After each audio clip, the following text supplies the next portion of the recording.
Ya, selamat malam pemirsa Gajayana Televisi, salam sehat selalu dan senang sekali malam hari ini saya Gisela Tahapari kembali menyapa Anda dalam program acara Dialog Merajut Solusi, tentunya yang tayang setiap hari Senin pukul 7 malam. Dan pemirsa, dialog kali ini tentunya kita akan mengambil satu tema yang sangat menarik ya, tentunya yang sangat kita perbincangkan saat ini, di mana saat ini juga sedang marak-maraknya persiapan pemilu 2024 nanti. Dan kita akan mengangkat satu tema mengenai persiapan dan tantangan pemilu 2024. Tentunya saat ini saya juga sudah berada di kantor Badan Pengawas Pemilu atau Bawaslu Kota Batu dan sudah ditemani dengan Bapak Abdurrahman selaku Ketua Bawaslu Batu. Saya mau sapa terlebih dahulu. Selamat malam. Selamat malam Mbak Gisela. Bagaimana kabarnya Pak? Alhamdulillah baik. Baik, sehat selalu Pak ya. Oke. Pak, menyambut pemilu 2024 ini ya, ini sudah 2 tahun lagi, akan 2 tahun lagi, namun nampaknya banyak persiapan-persiapan yang sudah dilakukan oleh Bawaslu Batu sendiri. Nah, sebelum saya ke kegiatan, mungkin bisa dijelaskan terlebih dahulu Pak, sebenarnya fungsi dan peran dari Bawaslu sendiri terkait dengan pelaksanaan pemilu ini seperti apa? Tugas pokok fungsi Bawaslu dalam hal ini bisa sampaikan yang jelas memiliki visi terwujudnya Bawaslu sebagai lembaga pengawal terpercaya dalam penyelenggaraan pemilu demokratis, bermartabat dan berkualitas. Karena untuk mewujudkan visi itu banyak misi yang diembannya, yaitu membangun aparatur dan kelembagaan pengawas, terus juga kita itu mengupdate pemutakhiran data pemilih dan mempersiapkan lembaga ad hoc di bawah kami di kecamatan maupun di tingkat kelurahan dan desa. Itu adalah persiapan-persiapan yang mencoba untuk mewujudkan visi tugas pokok fungsi yang ada di Bawaslu untuk menyambut pemilu 2024. Kalau tadi bagi saya sampaikan masih 2 tahun sebenarnya pelaksanaan pemilu sebelum 14 Februari nanti itu dalam undang-undang dicantumkan pelaksananya 20 bulan sebelum hari pencoblosan. Oke, 20 bulan sebelum, wah berarti memang harus dipersiapkan jauh-jauh hari, sangat-sangat matang sekali begitu Pak ya persiapannya. Oke, ya terkait dengan kerjasama dengan KPU sendiri, nah sebenarnya peran Bawaslu ini lebih kemana Pak dibanding dengan KPU, Komisi Pemilihan Umum sendiri? Ya, kalau Komisi Pemilihan Umum itu adalah komisi yang sifatnya teknis. Dia adalah bekerja menjalankan amanat undang-undang juga.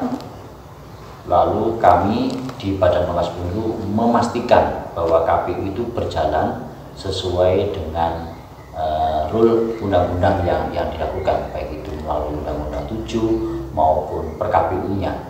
Kalau Bawaslu itu punya Perbawaslu, jadi tugasnya Bawaslu itu double artinya kita juga harus paham per KPU, juga harus paham Perbawaslu dalam mengawasi kegiatan tahapan yang dilakukan oleh Komisi Pemilihan. Oke, berarti memang ada sinergi gitu Pak ya antara Bawaslu dengan KPU dalam menyambut pemilu nanti.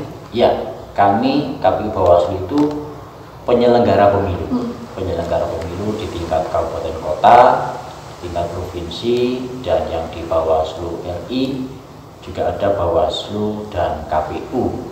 Sedangkan kalau alhamdulillah pada tanggal 12 April itu KPU RI dan Bawaslu RI dilantik untuk periode 2022 sampai 2027. Jadi menyambut itu bahwa KPU Bawaslu punya sekitar 2 bulan kesempatan sebelum tahapan nanti pada bulan Juni. Jadi pada bulan Juni nanti sudah mulai gong tahapan awal dilakukan. Nah, saya sebut penyelenggara pemilu tadi, sebenarnya ada satu lagi lembaga lagi Mbak Gisa. Lembaga penyelenggara pemilu itu KPU, Bawaslu, dan DKPP. Dewan Kehormatan Penyelenggara Pemilu. Dewan ini yang akan mengadili ketika KPU dan Bawaslu atau penyelenggara di bawahnya itu melakukan pelanggaran etik. Oke, berarti memang ada pengawasnya khusus begitu Pak ya. Jadi hanya tidak hanya masyarakatnya saja dalam pemilu yang diawasi, namun badan penyelenggaranya pun juga diawasi. Iya, seperti itu. Itu sudah berlaku atau sudah diresmikan mulai kapan Pak untuk DKPT sendiri? Sepertinya sudah satu dasawarsa ini sudah ada lembaga tersebut untuk bisa mewujudkan pemilu yang adil, berkeadilan, supaya akuntabel di masyarakat dan tanggung jawabnya kepada negara ini juga lebih baik.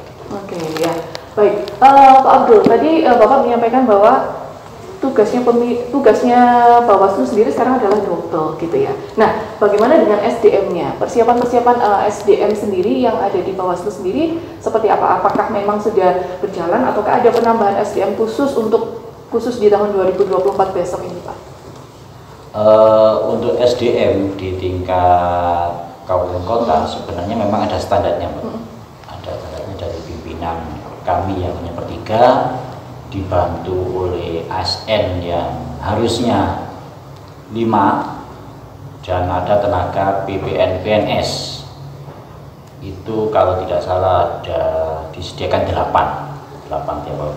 Tapi khusus di Kota Batu kami sedang kekurangan SDM, Mbak, terus terang. Karena apa? Ya, yang ASN-nya itu wafat, meninggal dunia, ada 2, terus yang berikutnya PPN PNS-nya itu kita kekurangan, jadi hanya tinggal 4 dari 8 yang disediakan. Karena yang pertama staf kami itu menjadi perangkat desa, lalu yang kedua diterima menjadi anggota KPU Kota Batu, dan yang ketiga itu karena tidak lolos evaluasi, jadi yang bersangkutan tidak bisa melanjutkan menjadi tenaga teknis di lembaga kami. Oke, berarti apakah memang nanti ada penambahan SDM? Kita nunggu regulasinya, Pak. Nanti kemungkinan yang PPN PNS itu akan ada rekrutmen P3K. Nanti ada kebijakan di Bawaslu Provinsi maupun Bawaslu RI yang akan mendroping semua pegawai ini untuk bisa masuk di organ lembaga kami. Itu, Mbak. Oke, ya. Pak, tadi Bapak juga menyampaikan 20 bulan sebelumnya gitu Pak ya, dari tahun 2024. Nah, nampaknya ini juga sudah mulai banyak persiapan ya pemirsa yang juga dilakukan oleh Bawaslu khususnya Kota Batu sendiri. Nah, sampai saat ini persiapan atau kegiatan-kegiatan apa saja yang sudah dilakukan terkait persiapan pemilu ini? Ya. Badan Pengawas Pemilu itu kami lebih mengedepankan kegiatan pengawasan partisipatif. Pengawasan partisipatif itu kami melibatkan seluruh masyarakat, komponen masyarakat untuk bisa mengawasi pemilu ini dengan baik. Artinya gawe nasional ini bukan gawenya penyelenggara, bukan gawenya pemerintah, tapi gawenya masyarakat. Jadi masyarakat itu harus terlibat aktif dalam pengawasan. Maka dari itu kami melakukan aktivitas kerjasama dengan pihak lain, baik itu dengan perguruan tinggi, dengan ormas, OKP, dan komunitas-komunitas lain yang terjangkau untuk bisa mengawasi jalannya pemilu. Bahkan komunitas disabilitas kita ajak berpartisipasi menjadi tenaga pengawas kita. Oke, berarti dibutuhkan berapa partisipatif Pak untuk pengawasan nantinya, khususnya di Batu sendiri? Ini per kecamatan, per kelurahan, atau seperti apa? Sementara kami masih terkumpul di tingkat kota. Jadi karena jumlah sebenarnya jumlah ideal kami memang belum menentukan. Sementara masih kita jangkau semua unsur OKP, organisasi kepemudaan, komunitas ormas untuk bisa kami melakukan edukasi dulu. Kalau dibilang rasionalisasi ya kebutuhan kita ya ada 24 desa, 3 kecamatan. Kalau toh ada TPS di pemilu 2019 kemarin, pengalaman kami itu ada sekitar 750-an, Pak. 750-an tenaga TPS yang harus dibutuhkan di Batu. Itu hanya TPS saja. Banyak juga ya, banyak 700. Ya. Oke, banyak juga.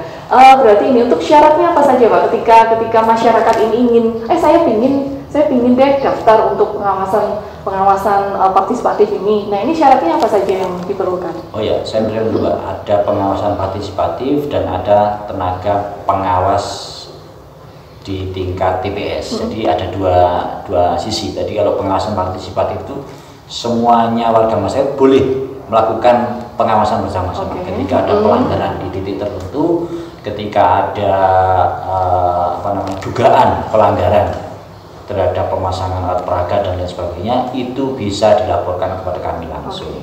Sedangkan yang saya sebut 700 sekian tadi itu pengawas kami sendiri di tingkat struktur kami. Itu Mbak.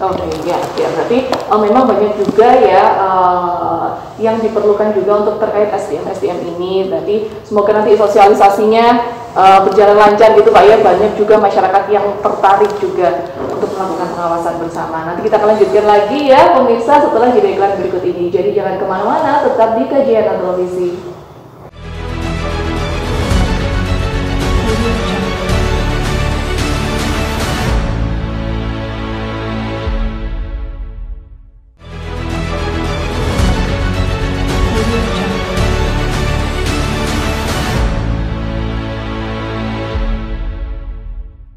Terima kasih pemirsa, Anda masih bersama kami dalam dialog merajut solusi. Tentunya masih bersama dengan Bapak Abdurrahman, Ketua Bawaslu Kota Batu ya.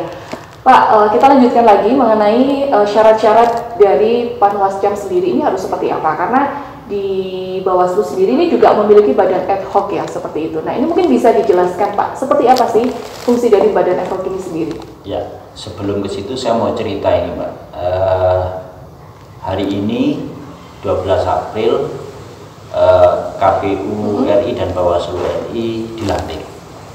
Jadi ada sekitar 2 bulan setelah itu ada tahapan. Jadi KPU RI dan Bawaslu RI melakukan RDP, melakukan rapat-rapat dengan Dewan Perwakilan Rakyat untuk menentukan PKPU maupun Berbawaslu untuk tahapan yang pertama.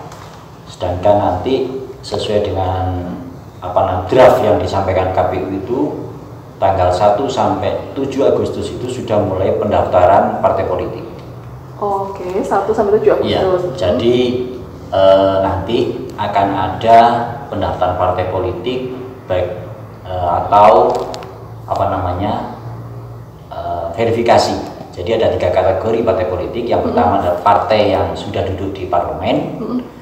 Yang kedua kategori partai yang ikut 2019 tapi tidak parliamentary threshold, tidak masuk di parlemen.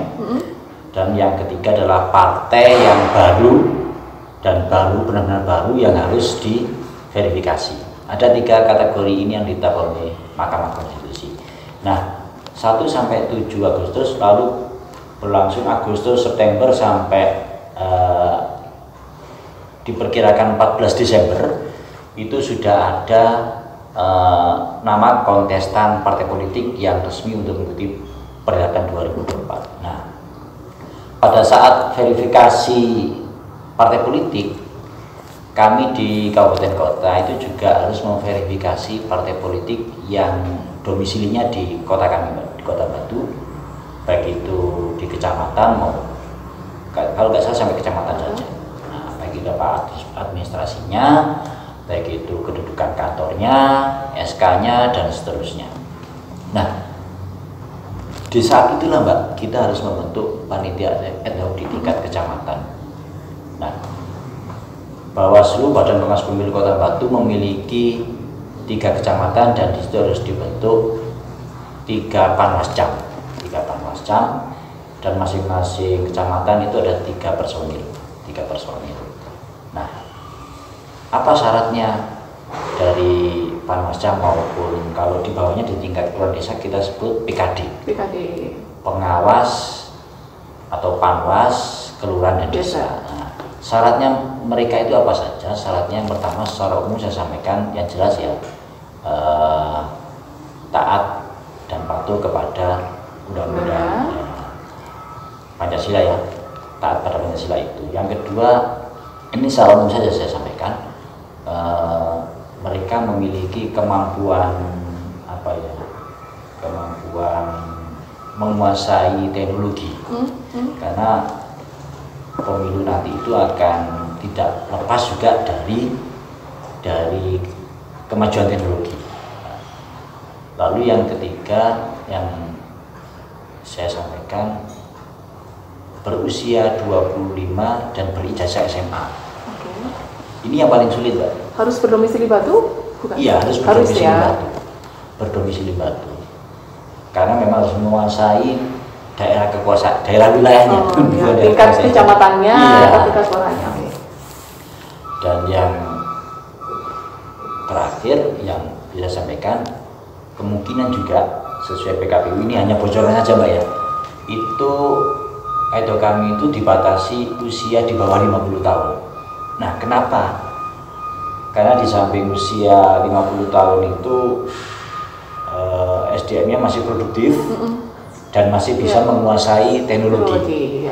Jadi kalau disuruh disuruh ada perintah menggunakan gadget, aplikasi Google Form, aplikasi sistem of informasi apapun, itu mereka sudah familiar.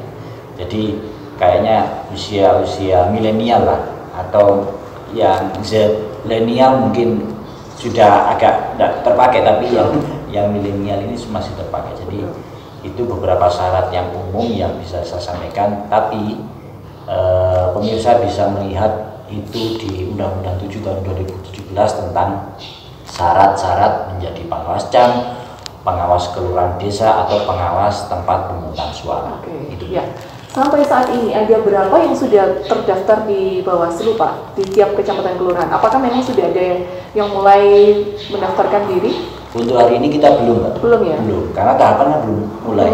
Ya mungkin rentang H-1 bulan mungkin itu sudah mulai kita sampaikan di media kalau ada rekrutmen tenaga pengawas di tingkat kecamatan. Oke, berarti memang harus benar-benar mengawasi mulai dari pagi sampai selesai juga gitu Pak ya, mengawasi bersama untuk perhitungan suaranya. Oh itu kan di hari H.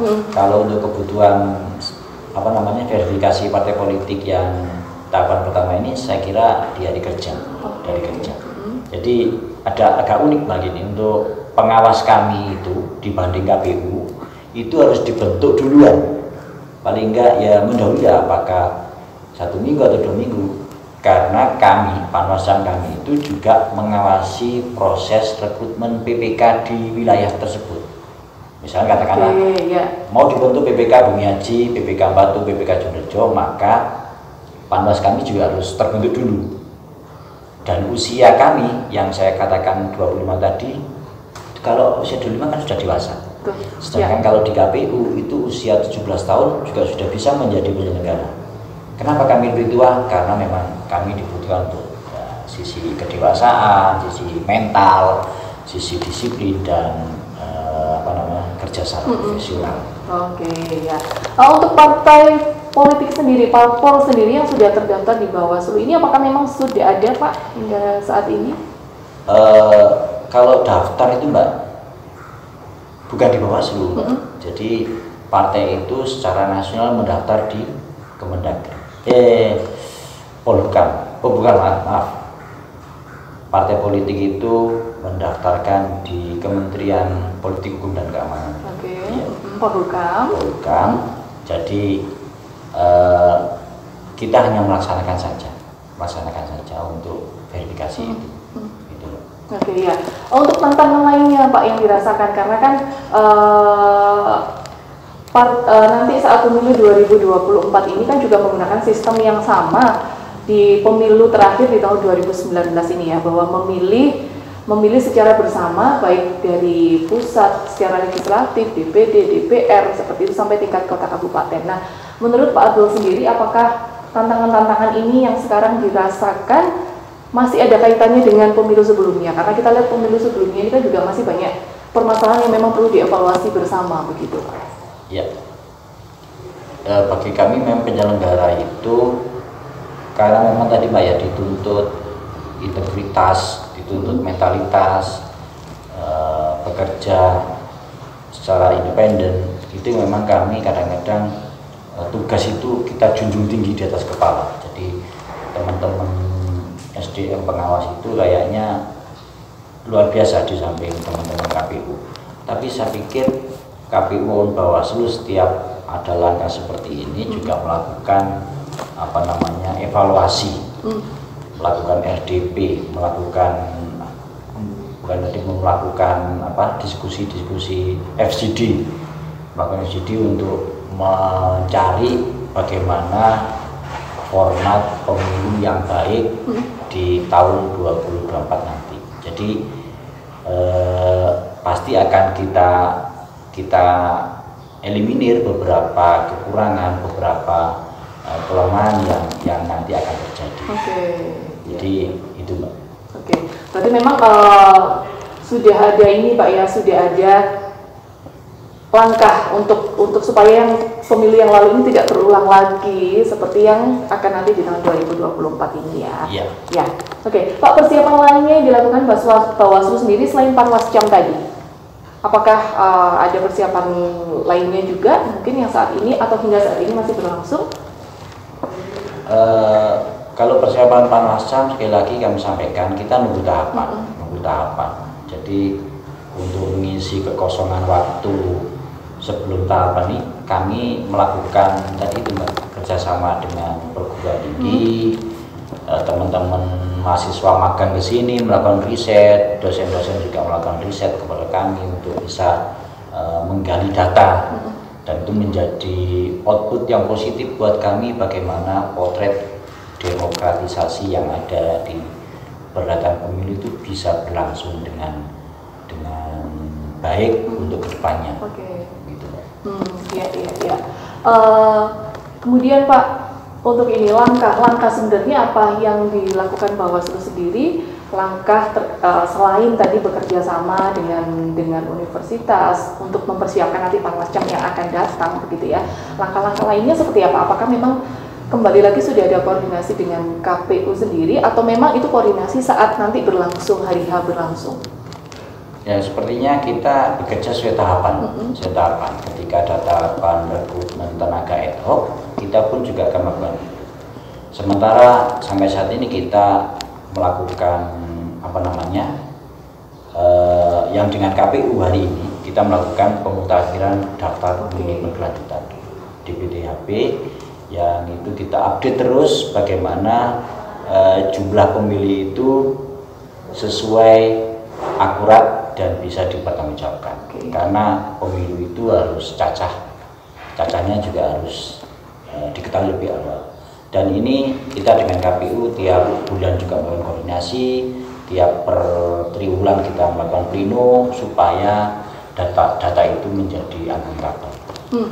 Untuk jumlah pemilih sendiri di Kota Batu sendiri ini Pak, berdasarkan tadi disampaikan adalah datanya juga harus akurat begitu Pak ya. Untuk meminimalisir apakah double data atau seperti apa yang dilakukan? Ya, kita terus melakukan sampling. Kita melakukan sampling terhadap uji petik yang kita lakukan. Jadi KPU punya data. Kita melakukan verifikasi di tingkat kelurahan desa. Bagaimana data yang disajikan KPU itu benar dan akuntabel. Maka dari itu kita harus coba melakukan koordinasi. Kita tidak ada data, tapi kita data juga terkait dengan instansi lain. Ada Dispenduk Capil, ada ini juga kalau pleno itu juga menghadirkan Forkopimda, baik itu dari kepolisian, kejaksaan, ormas, partai politik juga dilibatkan semuanya untuk melihat bagaimana jumlah data pemilih ini benar-benar faktual dan bisa dipertanggungjawabkan. Berarti memang kolaborasinya dengan pihak lain ini juga saling bergantung sekali begitu Pak ya, untuk bisa data pemilih ini akurat, ada bisa satu data seperti itu ya. Baik Pak Abdul dan pemirsa, kita akan lanjutkan lagi perbincangan kita, namun setelah jeda iklan berikut ini Anda jangan kemana-mana, tetap di Merajut Solusi.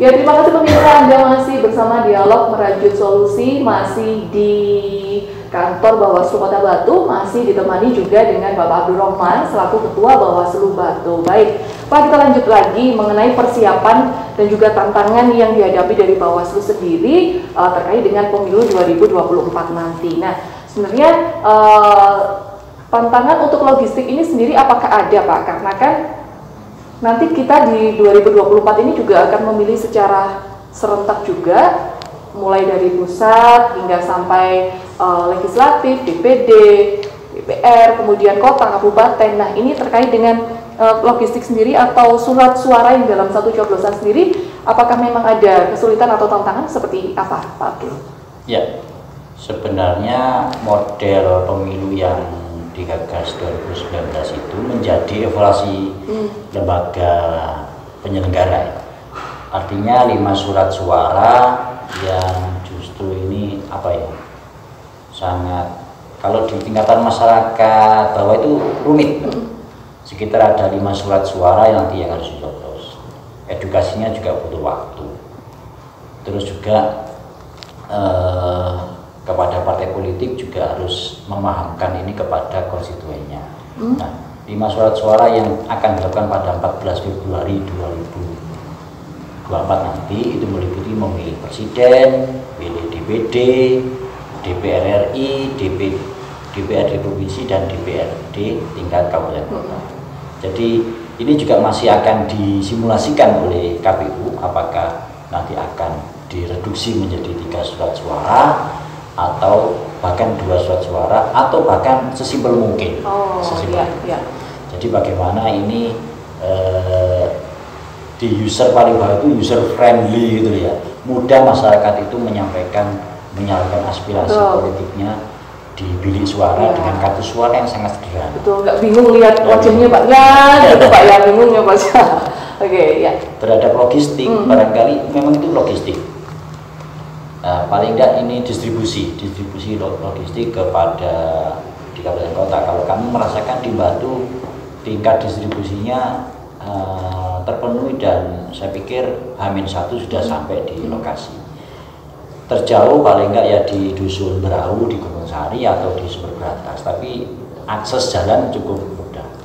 Beda dengan kabupaten kota lain yang ada kepulauan seperti Sumeneb gitu kan, kepulauan ini butuh waktu yang lama untuk distribusi logistik di tempat pemungutan suara.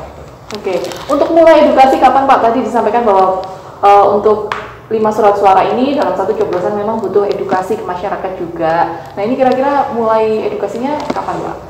Kalau edukasinya mungkin kalau sudah ditetapkan itu pertama. Terus yang kedua kita melihat tahapan.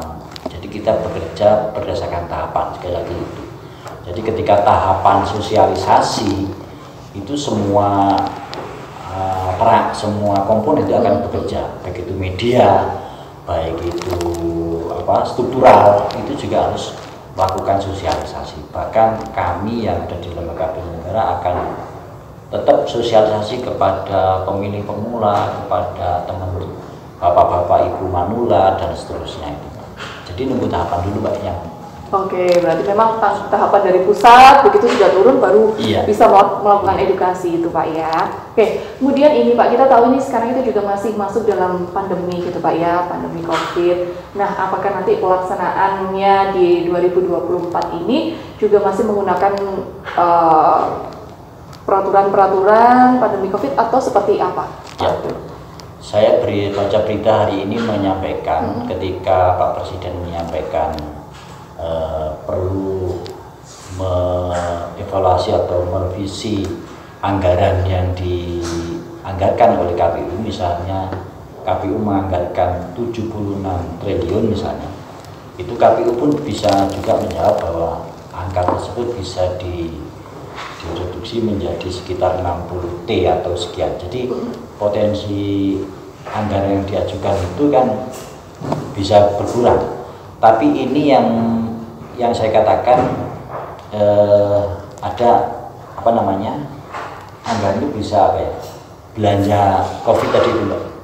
Jadi kalau pengalaman pilkada 2020 kemarin itu belanja COVID apa namanya yang memenuhi standar protokol kesehatan itu luar biasa.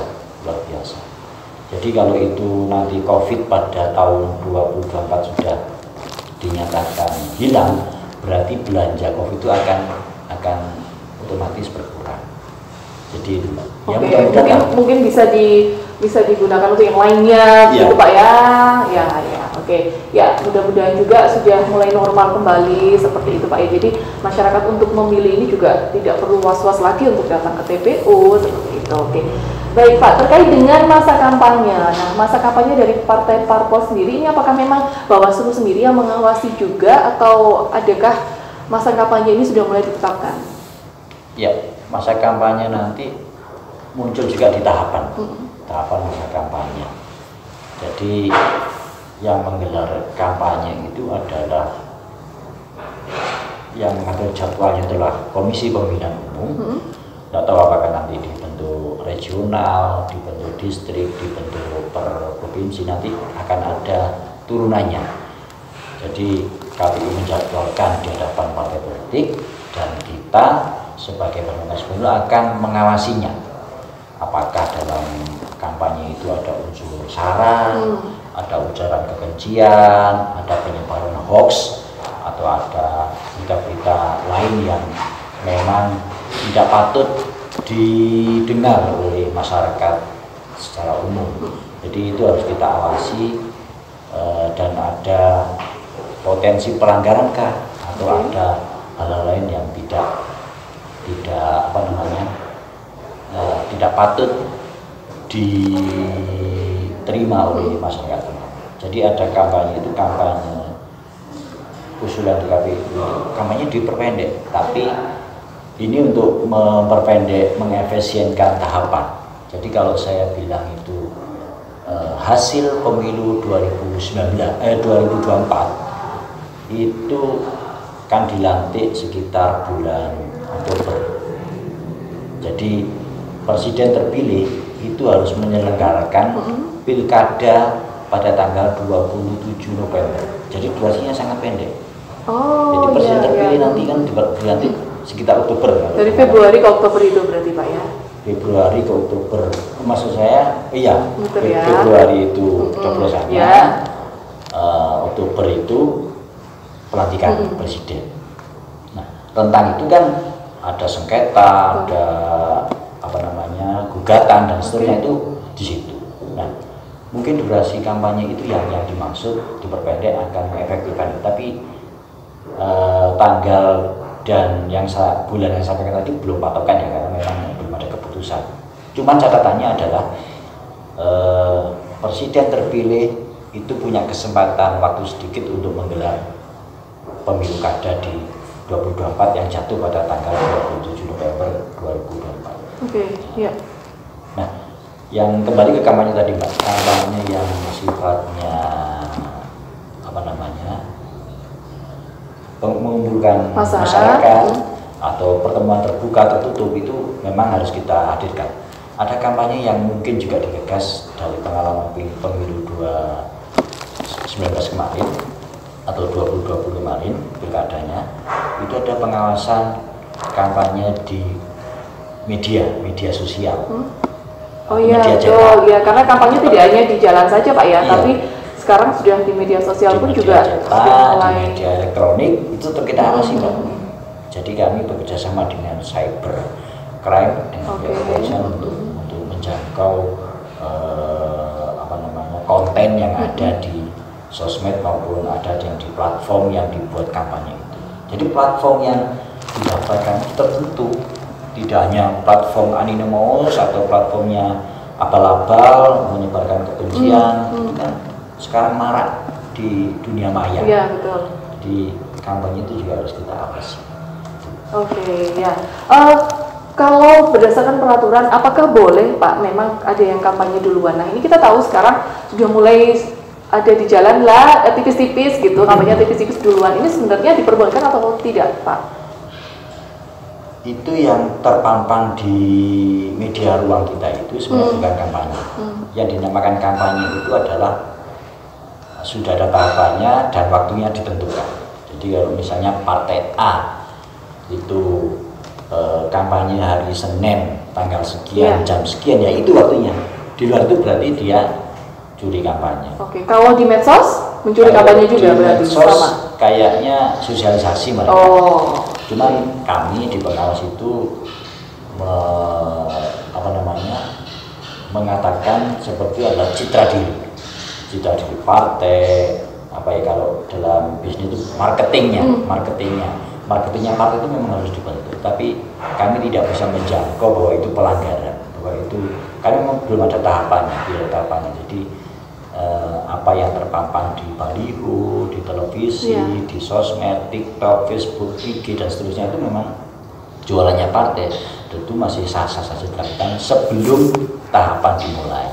Gitu. Oke, berarti masih di sah-sah aja Pak ya, masih boleh ya itu diberlakukan. Oke, ya Pak, tadi Bapak juga menyebutkan bahwa ada rentang yang pendek gitu ya, dari Januari ke Oktober saat dilantik. Dari Februari ke Oktober. Nah, sebenarnya antisipasi apa sih yang dilakukan Bawaslu jika nanti antara Februari ke Oktober ini kan ada sengketa dengan jangka waktu rentang waktu yang pendek ini? Sebenarnya antisipasinya seperti apa? Ya, setelah pencoblosan itu ke pelantikan itu biasanya sengketa hasil. Sengketa selisih suara, sengketa terhadap partai A melaporkan menyengketakan itu kepada kami di Bawaslu, atau kalau ada bedanya Pak, sengketa proses itu kami yang menangani. Kami Bawaslu menggelar sidang sengketa proses. Tapi kalau sengketa hasil itu adanya di Mahkamah Konstitusi. Oke. Jadi sifatnya itu sudah nasional. Jadi ada kejadian di tingkat kabupaten kota, kalau mau disengketakan hasil, ya dia harus mengajukan ke Mahkamah Konstitusi. Oke, ya betul. Berarti memang juga ada tahapannya juga Pak ya untuk masalah sengketa ini lagi ya. Oke, baik, kita masih punya satu segmen terakhir ini ya Pak Abdul dan juga pemirsa. Jadi pastikan Anda tetap di depan televisi Anda, jangan kemana-mana, tetap di Gajah Televisi.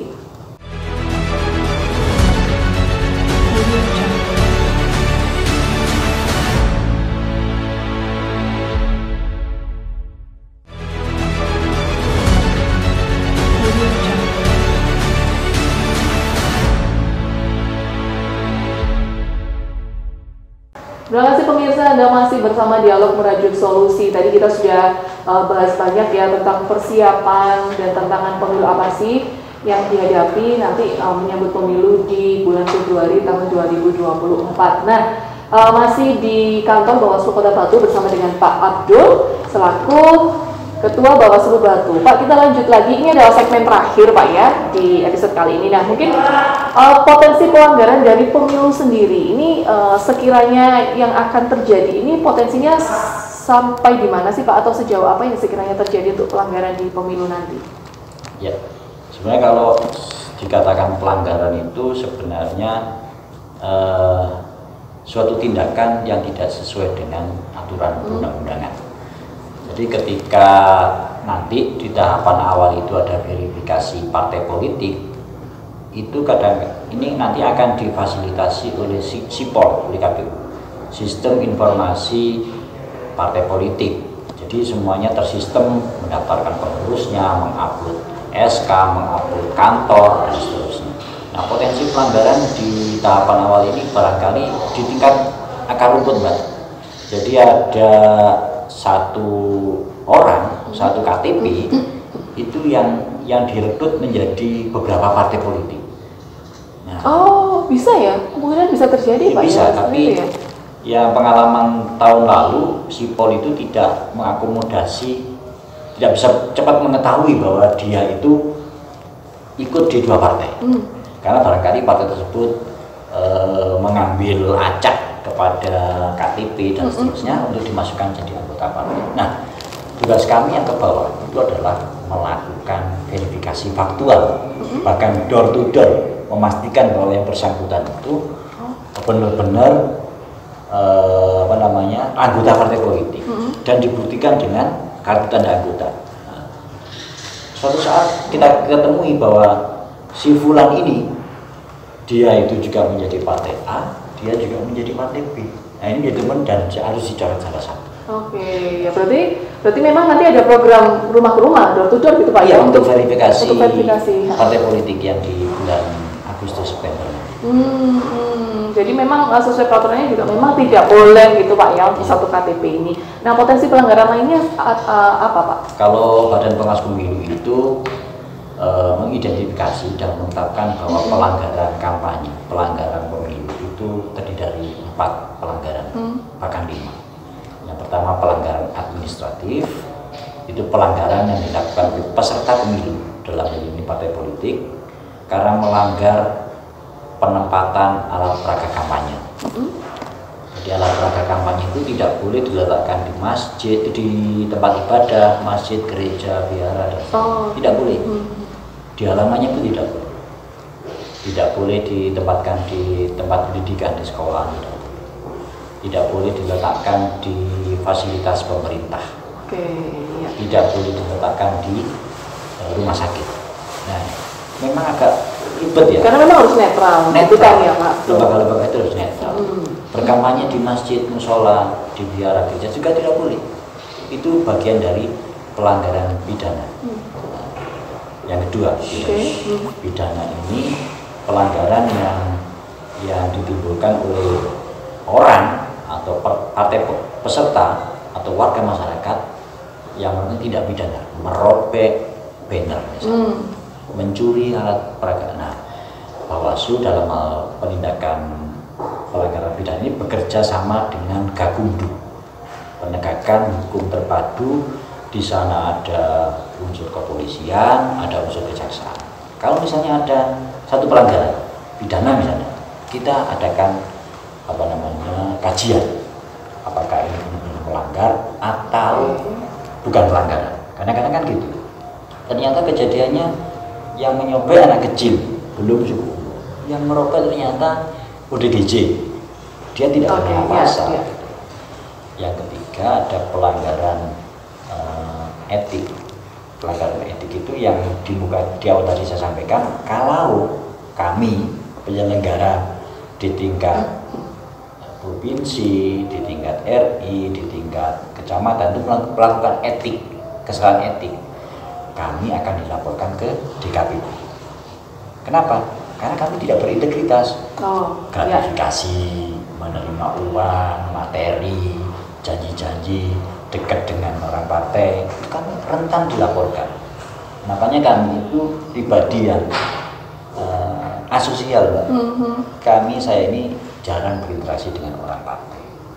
Tiba-tiba menjaga kemungkinan terburuk. Iya, saya mojok di kafe misalnya dengan partai A, ada yang moto jepret, ya, dilaporkan. Ternyata ketua ini duduk berdua. Padahal cuma ngopi ya. Iya. Belum tentu. Jadi semuanya dapat, saya kira kita memang dapat godaan politik. Teman-teman partai mungkin menggoda kita. Saya jangan ditindak ya. Nah, misalnya seperti itu. Pendekatan juga. Ya. Hal-hal seperti itu, dan kami bebas dan kami secara netral, tidak terlibat atau dalam kepengurusan organisasi yang berbadan hukum dan tidak berbadan hukum. Jadi clear, di situ clear. Dan kami dianggap berintegritas karena kami tidak ada tujuan apa-apa kecuali demokratisasi ini berjalan dengan baik. Nah, yang berikutnya adalah pelanggaran netralitas ASN yang keempat. ASN tidak boleh. Ya, seperti Bapak ini, aparatur sipil harus netral. Karena kedudukannya sudah sangat mulia lah, jangan neko-neko lah dengan pelanggaran hukum.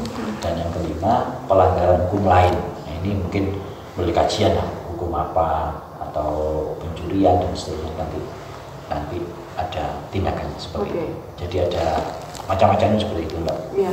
Untuk pelanggaran ini sendiri, apakah mungkin ini ada sidang gitu Pak, ketika nanti sudah ini ditemukan pelanggaran A atau pelanggaran B. Nah, ini apakah nanti dari yang punya wewenang ini adalah dari Dewan Pengawas sendiri atau sidang seperti itu? Bentuk penyelesaiannya seperti apa? Kalau ditemukan ada pelanggaran gitu Mbak ya, kita selalu melakukan istilah kami pleno, Mbak. Jadi pleno itu forum tertinggi kami untuk menetapkan, menentukan sesuatu. Kami ada 3 pimpinan ditambah sekretariat untuk pemilu. Kira-kira tadi yang masang APK di dekat masjid tadi kira-kira melanggar nggak? Itu benar-benar kita rapatkan secara, kita paparkan di muka apakah benar-benar ini melanggar. Ternyata tidak melanggar misalnya, karena memang jaraknya yang cukup jauh. Itu pleno yang menetapkan. Oke, jadi memang tetap ada gitu Pak ya, tetap ada penyelesaiannya sidang, tapi ditetapkan bersama dengan pleno. Itu yang pelanggaran, beda dengan yang sengketa. Kalau tadi sidang-sidang saya sampaikan tadi itu sengketa. Jadi ada partai A tidak puas dengan keputusan berita acara KPU. Misalnya partai A ini calegnya dicoret. Saya nggak terima ini. Saya harus melaporkan ke Bawaslu, mengajukan sengketa. Nah, ketika sengketa itu baik formil material terpenuhi, maka Badan Pengawas Pemilu menggelar sidang adjudikasi, sidang sengketa. Nah, disitulah kami pimpinan bertiga menjadi hakim di situ. Ada panitera, ada termohon, pihak terkait untuk menggelar sidang untuk memutuskan satu masalah. Oke, berarti memang tergantung jenis pelanggarannya. Itu pelanggaran sama sengketa. Itu ranah kami. Oke, ya. Kemudian Pak Abdul, ini tak terasa juga ya, sudah hampir ini di penghujung segmen, sudah hampir berpisah. Mungkin pesan kepada pemirsa atau harapan dari Bawaslu sendiri ini terkait dengan nanti yang akan dilaksanakan pemilu tahun 2024, tepatnya bulan Februari. Mungkin ada pesan atau harapan, silakan Pak Abdurrahman. Terima kasih. Kami di Badan Pengawas Pemilu sebenarnya berharap sekali kepada masyarakat untuk terlibat aktif dalam penyelenggaraan nasional ini. Jadi pada tanggal 14 Februari 2024 nanti ada hak prerogatif yang dimiliki setiap masyarakat, hak pilih. Jadi gunakan hak pilih itu dengan baik.